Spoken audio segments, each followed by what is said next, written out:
هو بس النقطة دلوقتي اللي أنا دايما بتكلم عليها، إن لما بيكون في اعوجاج في العمود الفقري بيبقى القوة اللي على الفقرات غير متساوية، بيبقى في حتت عليها ضغط وحتت ما عليهاش ضغط، وبالتالي العضلات اللي على اليمين وعلى الشمال ما يبقاش بتشتغل بشكل متناسق.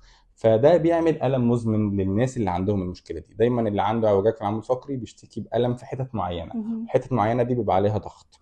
والعضلات اللي بيبقى على الجزء اللي فيه الاعوجاج العمود الفقري بيبقى عليها شد جامد قوي، فبالتالي ده بيخلي دايما في الم مزمن في العضلات، لان العضلات بيبقى عليها ايه، ضغط دايما كده. عشان كده دايما حضرتك تقولي لي كل ما امشي يبقى في الم، كل مم. ما اقف يبقى في الم. تمام، اتفضلي كملي.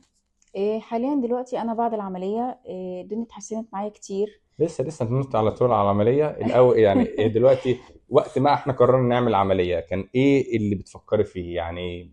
اديني كده وجهة نظرك وقت ما خدت القرار، كان صعب ولا سهل؟ كان قرار صعب لان انا كنت خايفه. المخاوف اللي كانت موجوده في ذهني كانت مستمره، وكنت حطاها في دماغي: لا انا بعد العمليه هبقى اسوأ، لا انا هبقى تعبانه، لا انا هيبقى في مسامير في ظهري وموضوع صعب ومش سهل. فطبعا كنت خايفة جدا وكنت مرعوبة بمعنى أصح. لما سألت عن الموضوع واتكلمت مع الدكتور يحيى واستفدت معاه في الكلام، فهمت ان الدنيا بعد العملية هتبقى افضل والوضع هيبقى احسن. الألم مش هيكمل معايا، آه، مش هبقى تعبانة زي الأول.